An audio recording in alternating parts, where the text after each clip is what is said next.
Yeah, that's right. We're right back at it, right back where we left off. Even though I wasn't on the screen, I was still in the chat with my boys. Wanted to make sure I supported Paul and David and go deep dive. Zach, doing a great job, even though you're on vacation, man. So shout out to you. Hopefully, you are enjoying your time away with your wife. Cannot thank you boys enough. Fantastic job earlier tonight, David. Great game flow, great stats, everything.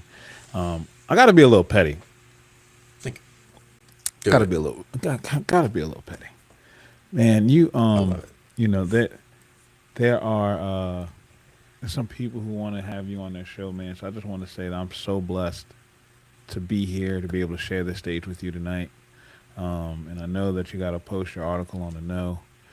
So thank you for taking time away from that to be here after you wrapped up your own show to be here with me to share this screen with me here tonight. You know, it's definitely a blessing. So thank you, man.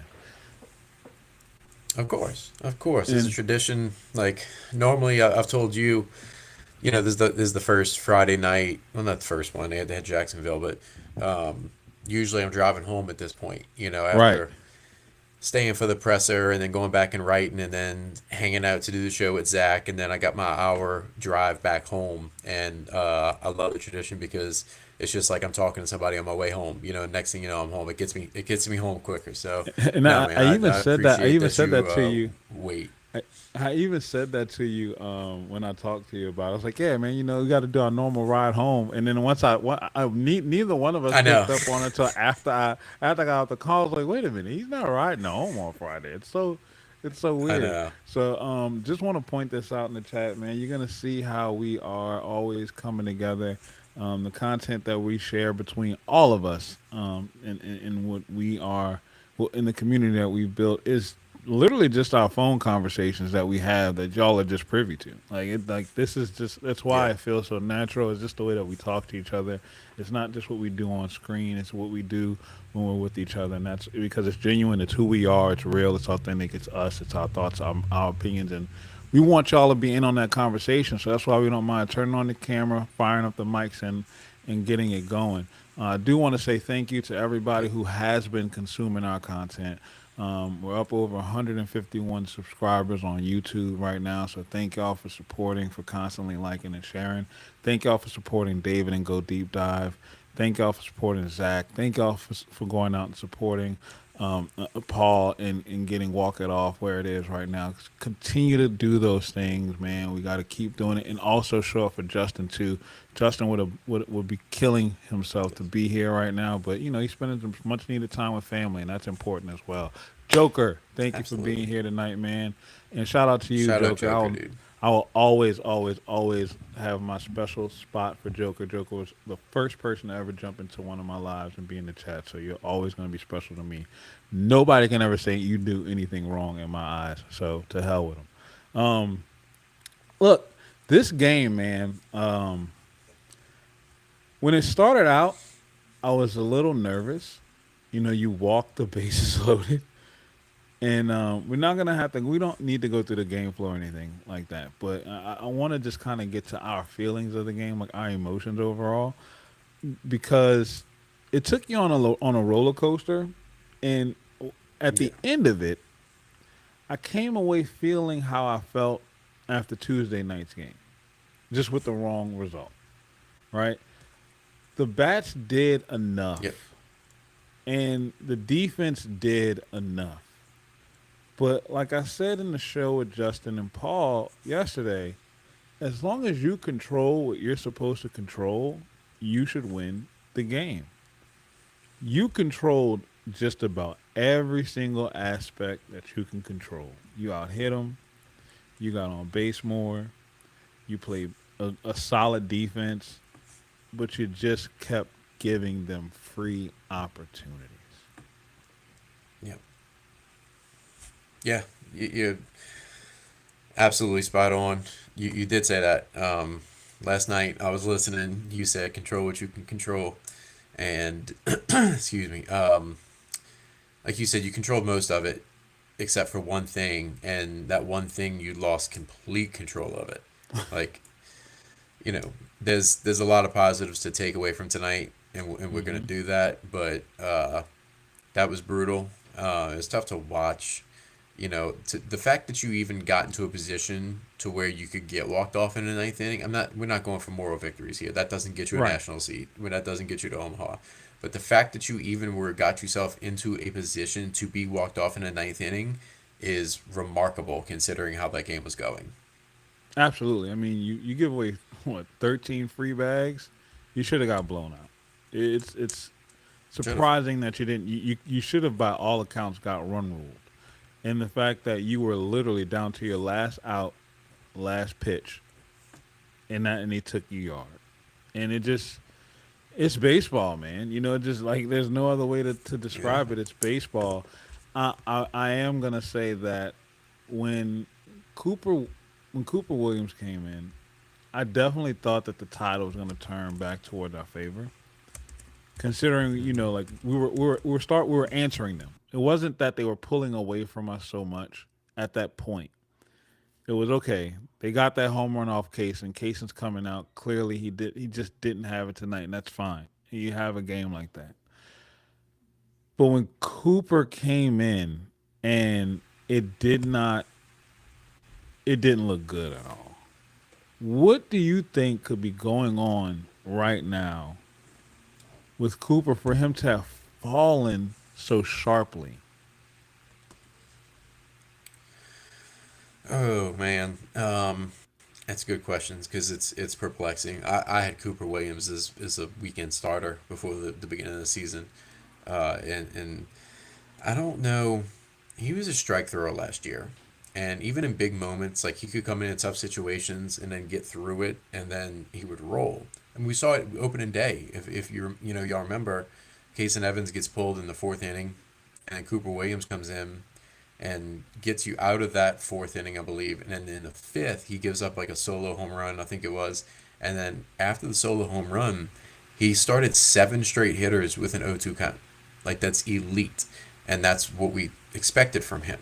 Right. Um, and I'm not saying this is not the umpire's fault at all.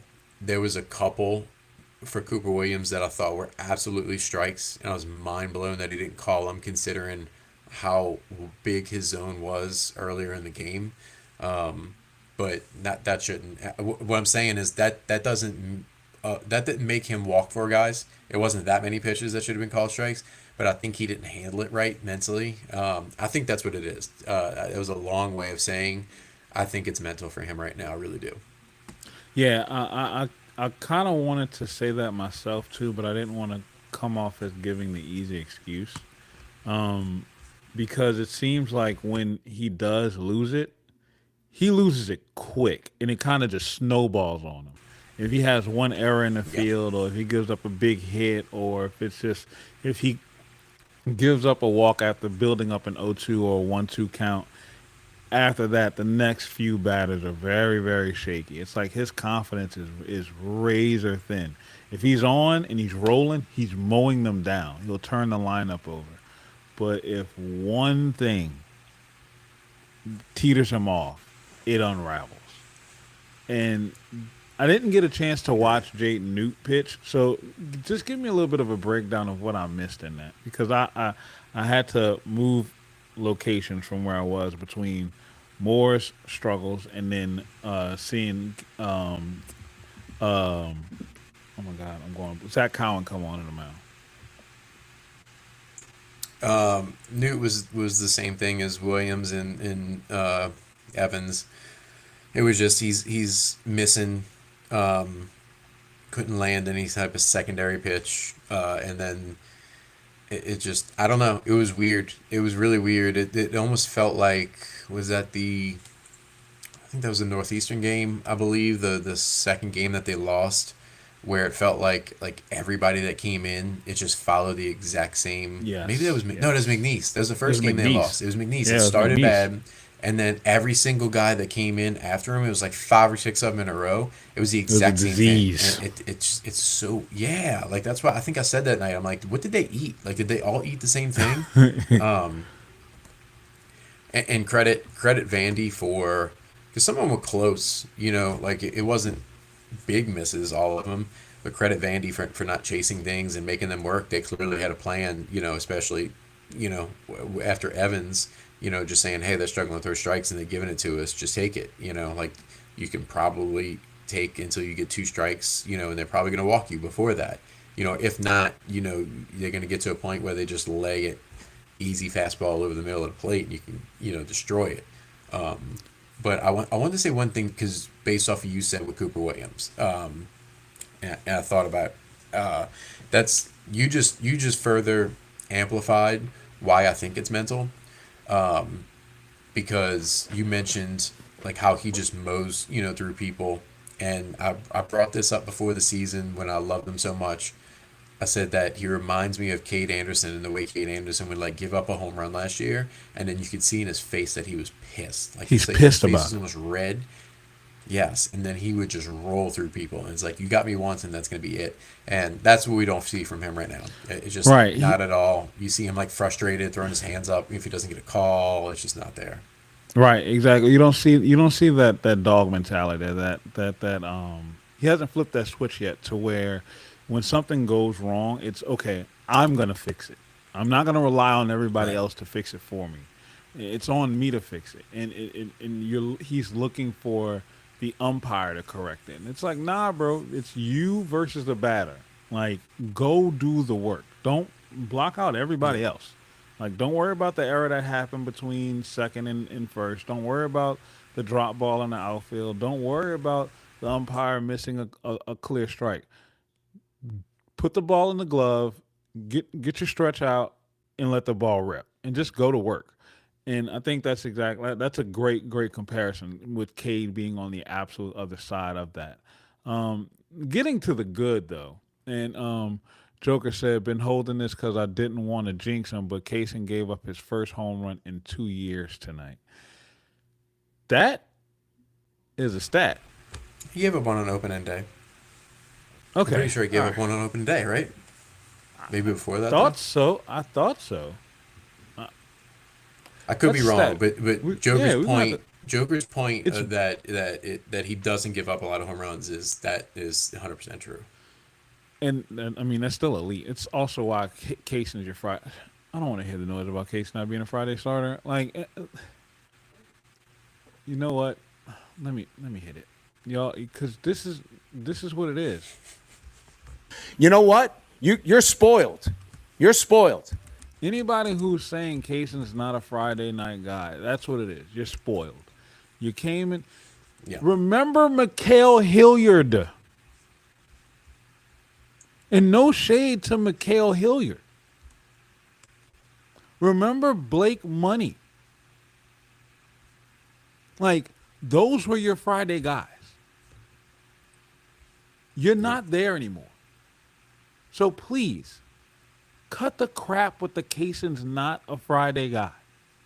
Let it go. He is the Friday guy. And guess what? Every Friday guy will have a bad game. Yes, has he had a couple of bad innings? Yes, he has. Tonight, even after that bad start, Jay still trusted him enough to send him back out there in the second. And then back out there again in the third. Yeah. If Jay didn't have the confidence in him to get through those things, he wouldn't have sent them back out there. We know Jay has a short leash on his pitchers. So I don't know about you, David, but last time I checked, I wasn't getting $1 million check deposits on in my bank account from LSU baseball or TAF regarding the baseball coaching staff. How about you? Were you? You could have stopped that statement at not getting $1 million checks, and it's the all of the above. But no, absolutely not. He first of all, I just looked. I was wrong. He did not give up a home run opening day. So Joker might be actually spot on. I apologize for doubting you, Joker. But That's a hell yeah, of a stat. it's frustrating. I told my cousin was texting me tonight, and he said at one point, I love him. If he's watching, you're an asshole, but I love you anyway. And he said he's not a starter. Well, I'm like, what do you mean? Like he's been great. He said against who? And I didn't get to answer him. I'm like, it doesn't matter against who. Striking out 9 and not walking anybody and going perfect through 5 innings last week. That's good. Like it doesn't matter who it was against. You can't. It doesn't. He not like that's the biggest thing. And we talked about it since like opening day where he walked like 3 or 4. It's the being in the zone and not walking guys. And he's gotten steadily better every single week to where last week he went 5 innings perfect. And, he finished 5 2/3, but Jay pulled him out with 72 pitches because they are blowing Sacramento State out. And it was a chance to get him a little extra rest going into SEC play. It's ridiculous. I don't mean to like say the same point again that we just said, but I feel like it's a good one that's worth saying. But this is why we try to tell you that leaving the rotation as it is right now is so important, because now look, you lost game 1, but you have the pitching advantage for the next 2 days. Like Cooper Moore is an advantage, William Schmidt is an advantage, and there may be times, not maybe, there are gonna be Fridays, game 1s where Casey Evans is going to get you the win, and then you're set up like incredibly for the rest of the weekend. But if not, that's the good thing. Like you can lose game 1 and you're not in a hole because you got these next 2 guys ready to go. People should take the approach. Look at it this way. This is what makes you feel better. Think about our lineup as us pitching off then. Where you're taking your best advantage on Sunday in the game deciding win. Not saying that William Schmidt is your best pitcher. That's your best advantage. Good way. That's a good way of saying that. Paul, I have no choice but to be long-winded, brother. I'm sorry. It's who I am. And it's also why it's my show. You got to go to sleep, or else you should be on the screen with us. How about that? Yeah, right? Come That's why you couldn't join. But you're right, though. Not only is it saying that William Schmidt's not your best pitcher, but it's your best matchup, and same thing. You're not saying that like Kaysen is a guy that you're not pitching off because Kaysen Evans isn't good at what he does. It's just saying like, man, you know what? We are on the tangent show. So yes, do you mind if I go on one? Not at all. All right. Have it. I'm gonna mute my mic as a matter of fact. And How the hell do you expect a player to improve if you do not give him the opportunity to improve? We've got to stop with this impatient bullshit to where we want to just pull a guy when it's not going as perfectly as it can be. And this has been my case about it, like, and there's a little bit more shakiness to where like this argument's got a little bit more credence to it. But like same thing with Aaron Beatty. I know it's been bad at times, but he started 16 games last year. Tonight was his 19th. No, not his 19th because he didn't start all the games. I think he said it was his 16th start of the year. He's talking about a kid that's barely started over 30 games at catcher. Like, I know there's some moments. Like, I know it's got to get better. But you have got to allow him to improve. You've got to allow Kaysen Evans to continue to stay in this role if you want him to be the guy, and you're not going to go win a national championship. Or the likelihood of you winning a national championship is very low with Kaysen Evans not in your rotation and probably not as your Friday guy. You need him to be that guy. So how the hell is he going to become that guy if you don't just deal with the bumps along the way? You've got to let him do it. You got to let him learn. You got to let him have these bad moments. That way when he shows up next week, then he knows what he's been through. He's already done it. He can bounce back and say, I'm not letting this happen again. Like, be patient. We suffer from recency bias. We look at these guys and what they did in Omaha and expect every game to be like that. The Omaha appearances that we saw from Kaysen Evans and Gavin Guidry, those happened at the end of the season after they had their rhythms established, right, their confidence in place, and their identities confirmed in the roles that they were playing in. Kaysen knew he had Cade and Anthony in front of him. And the only thing he had to do was make sure to turn the days back over to them. Now it's a different series. He's the table setter. He's got to get comfortable being in that role. And like David just said, if you want guys to get better, they have to play. You pull Kaysen from this Friday role, who are you going to put there? Schmitty? Okay. You see the midweek arms. Who you bumping to Sunday? Sharon? Cool. Who's your mid relief behind Sharon then? Because then you're talking about rolling into DJ Primo. You're bumping up a Santiago Paz. You're moving up. I'm sorry, Marcos Paz. You're moving up a Santiago Garcia. You end up throwing out the whole rhythm of your rotation of your bullpen that you're still working through errors with. You have bigger issues in the bullpen than you do on your frontline starters. Look at what happened tonight. You go to your two most trusted arms on Friday following Kaysen. Guys that you believe that can get you 3 to 4 innings apiece in an emergency situation. And they couldn't. And we rolled out Zach Cowan, who we were expecting, oh crap, this can go even worse. Right. And he was nails. So Yep. stop worrying about Kaysen being the Friday guy. That's the least of the concern. Because even with Kaysen on the mound, you had a 4-2 lead. As bad as it You had to was, lead twice with him on the mound. you're right. You had a 4-2 lead with him going back out there. So do not paint yourself into this corner. Like cut that out. Cut that out.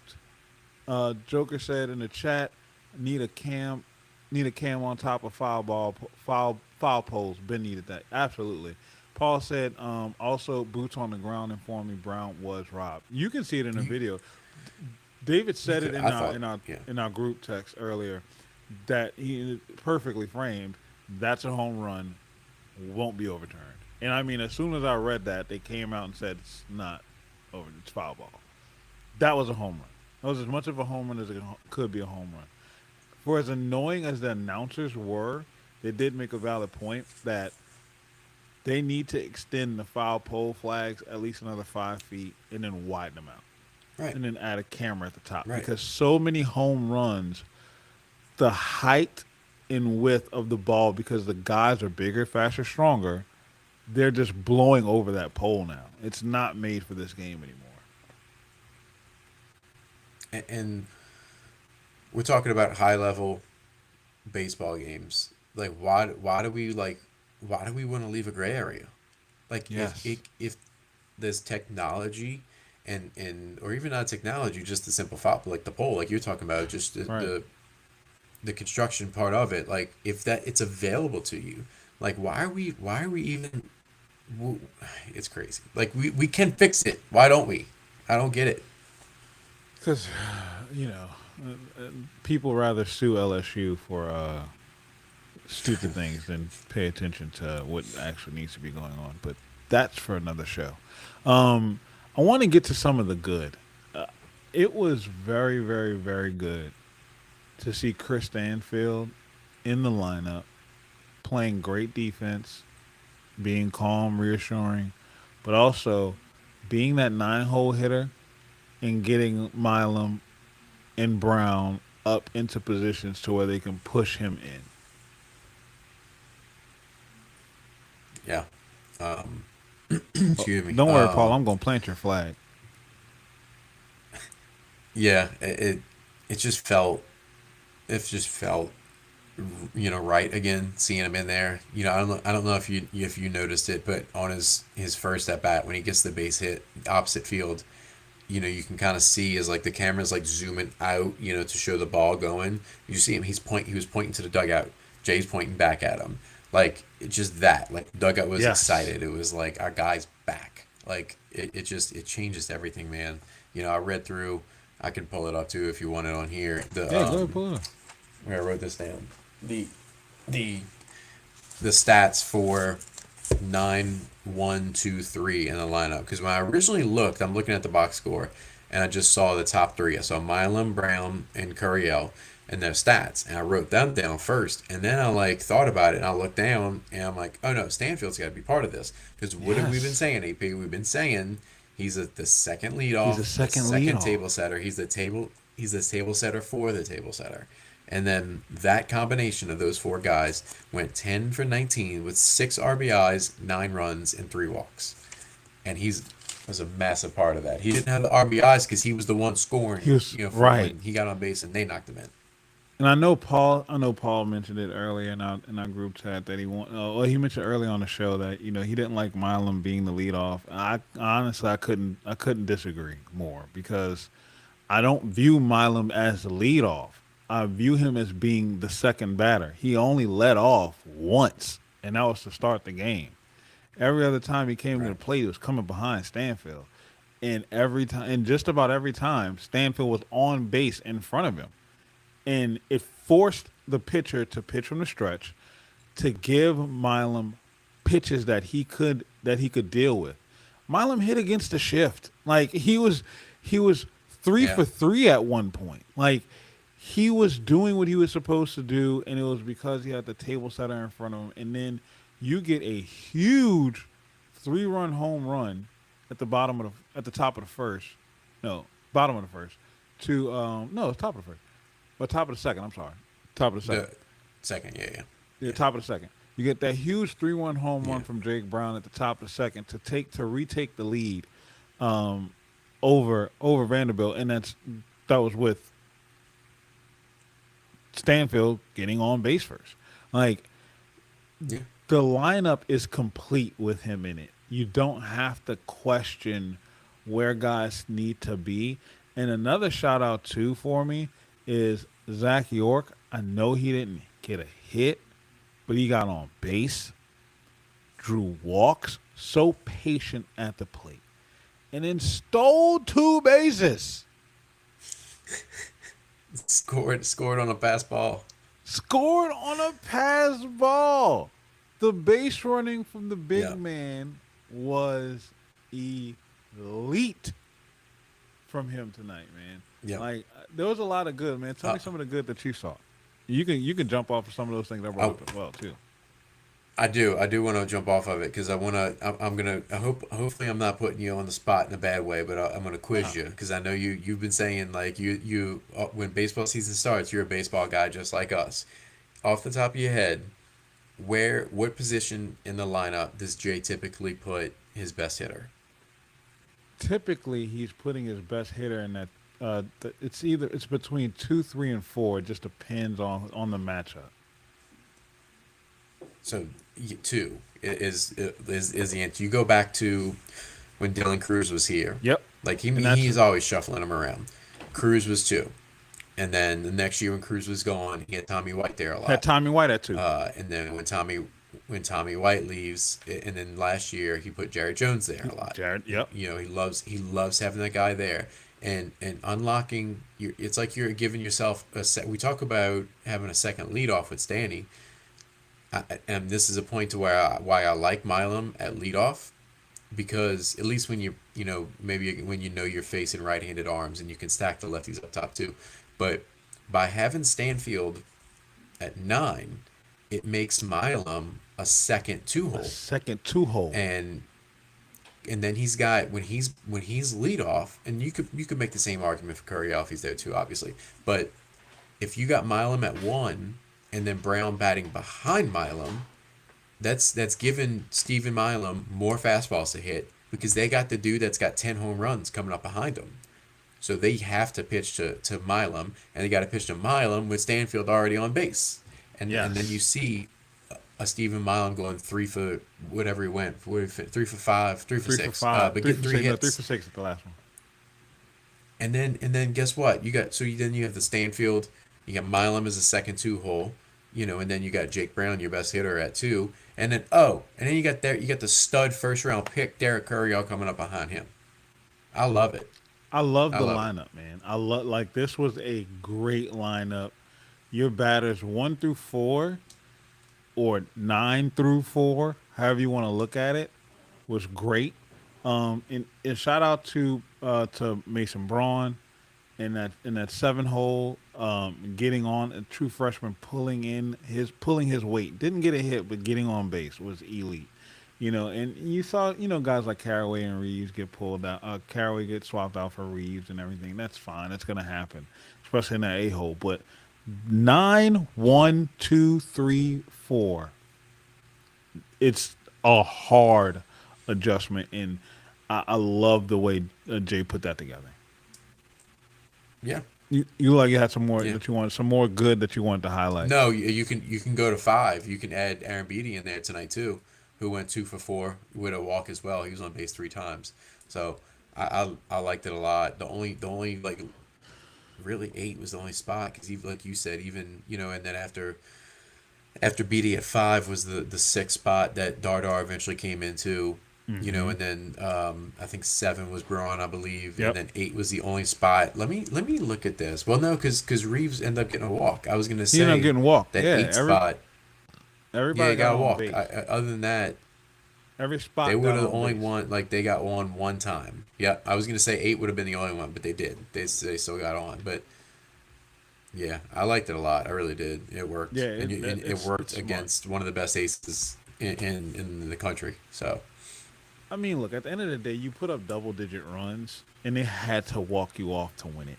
Like right, even with right. 13 walks, like they had to walk you off to win it. Like your bats were there, and it wasn't you were leaving the yard all night. It wasn't that type of night. It was you were just playing good baseball at the plate. And Paul said it. This is the flag that he wanted to plant my flag. I'm higher on this team now than I was prior to first pitch, and I am too. I couldn't agree more. Like this team, Yeah, it felt complete. It felt complete. It felt like a good. This was, and you said earlier, I hate moral victories. This was a good game to lose. This was a good game to lose. yeah. It's a Uh, game that you learned a lot about your team in a loss. what do you think was the biggest thing that we learned from this game? Zach Cowan. It's far and away number one for me. I mean, if you want to look at the whole team aspect, the fact that they didn't lay down, they fought back, but at the same time, you can say that was also because Zach Cowan held them scoreless, like he did for the 3 1/3. Gives up 1 hit and strikes at 5. Doesn't walk anybody. That's been the problem with Cowan, where he's either walking guys or if he is throwing strikes, he's leaving it up and it's getting crushed. It's getting It, crushed. that Yep. that dude, having that guy back completely, like it just changes the whole aspect of the weekend for your bullpen. It's incredible. My biggest thing to me is I don't want to hear anybody say anything negative about Chris Stansfield ever again. I said this when he got hurt, even when we were winning. I think we're missing Chris Stansfield more than what we thought, and you saw it tonight. When you have a guy like him in the lineup, you don't need to leave the yard every third batter to get runs across Right. the board. You can play the ball. You can play the type of. You can have the type of approach at the plate that Jay wants to have because you have a senior who is legitimately experienced and has seen it all at a high level. And then he completes the defense in the outfield. Mason Braun's not searching for balls and lights. Your infield is tighter because you have Caraway at third and Simpson at second. And you can pull in Seth Dardar to pinch at any moment. Or you can Yeah. start Dardar and pull in Simpson. But you don't have to worry about trusting a Rucker to come in and just be nails at defense and questionable at the plate. Like it gives you so much more flexibility just with that one player, man. Like It hallelujah. does. I didn't. It didn't click for me until you said that. You scored 12 runs last night. I mean, last night. It might be last night at this point. Almost 4 minutes Just away. about. You scored 12 runs with only one home run. So that speaks to that top to bottom, performance where they showed up. Yeah, I mean it's common in the way that offense performed tonight. Feel great about it, especially going for the rest of the series. Yeah, definitely. Um, so going into tomorrow, I know that their second guy isn't going. The expectation clearly is for us. I said it last night, for us to win two or three. The only way that you can win two is if you win one. How do you think tomorrow plays out? Can we expect this lineup to repeat the successes that they had tonight? I don't see like it's easier said than done, but I don't see why not. Like you did what you did tonight against three of their best pitchers. Like against the ace that's been dominant, and he's one of the best aces not only in the SEC but in the country. You did it against their best bullpen arm. I can never remember, or I'm still not sure exactly how to say his name. I think it's Guth. I don't know if it's Guth or Guth. Goof or Anyway, golf, he's yeah. he's their top bullpen guy.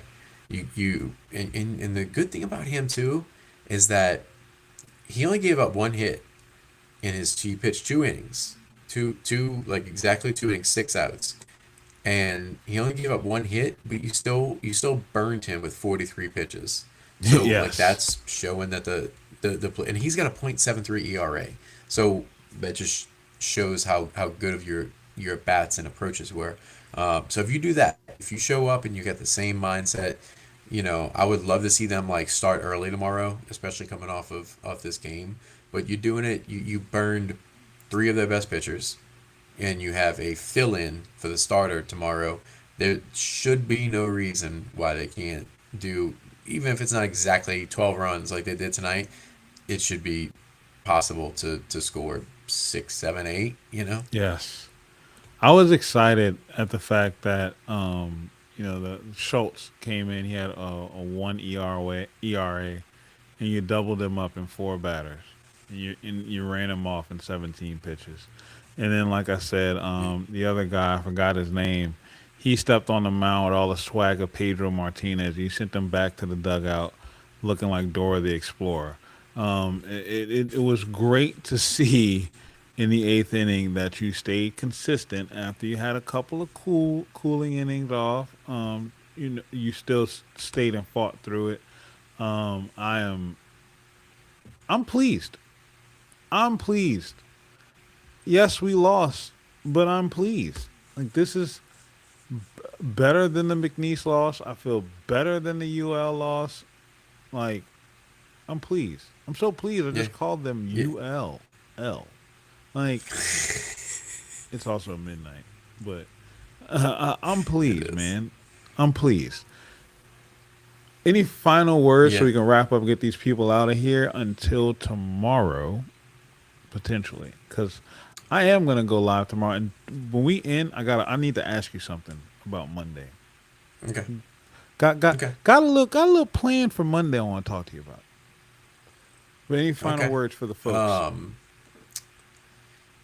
I mean, it's good to see the team fight. It is. Like if this happened 2 weeks ago, or even shit, not even 2 weeks ago, a week ago, Saturday against Sacramento State, Sunday, or Wednesday against ULL, this team collapses. And they get 10-run ruled. They didn't. They were down 10-4 with your ace out of the game. Throwing Yep. 83 pitches in 3 innings. Uh, and you fought back.